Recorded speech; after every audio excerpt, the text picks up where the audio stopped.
kepemimpinan itu adalah sebuah proses mempengaruhi, memotivasi, dan mengarahkan suatu individu atau kelompok untuk mencapai suatu tujuan yang bersama dengan menggunakan kekuasaan, otoritas, dan hubungan yang efektif. Berikut adalah salah satu contoh kasus kepemimpinan yang sering terjadi di lingkungan keperusahaan. Kalian tahu nggak sih kalau kepemimpinan yang diterapkan dalam sebuah perusahaan itu berpengaruh loh untuk kemajuan perusahaan dan kesejahteraan karyawannya.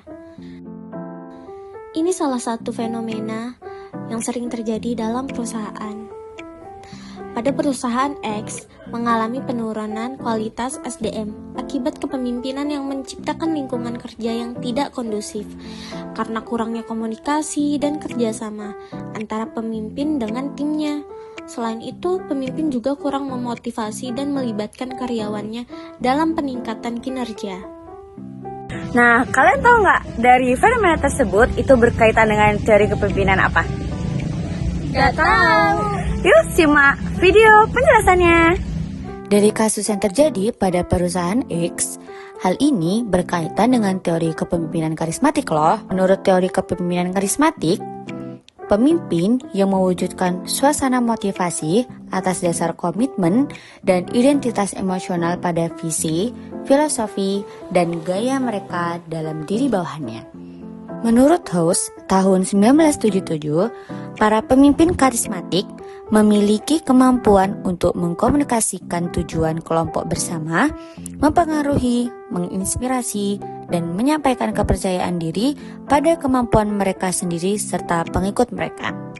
Namun, elemen-elemen situasi juga ikut berperan, karena pemimpin karismatik seringkali paling efektif dalam situasi di mana tujuan tidak jelas dan kondisi lingkungan tidak pasti atau tidak stabil.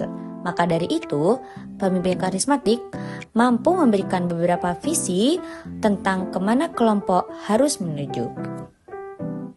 Dari teori yang sebelumnya dijelaskan, pemimpin harus menyadari bahwa tujuan dari organisasi dan perusahaan itu baru bisa dicapai dengan adanya bantuan dan kerjasama dari semua karyawan dan atasan.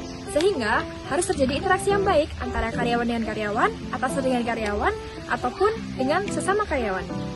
Lalu, apa sih solusi yang ditawarkan dari teori kepemimpinan karismatik untuk kasus dari perusahaan X?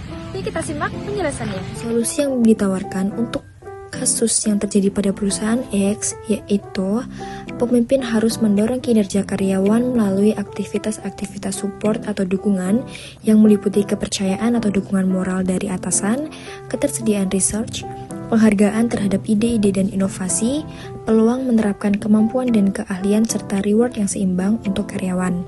Selain itu, pemimpin harus memotivasi kerja karyawan melalui pelibatan mereka di dalam proses pengambilan keputusan dan membangun kultur organisasi yang berbasis teamwork dan kepercayaan itu akan menjadi sangat penting.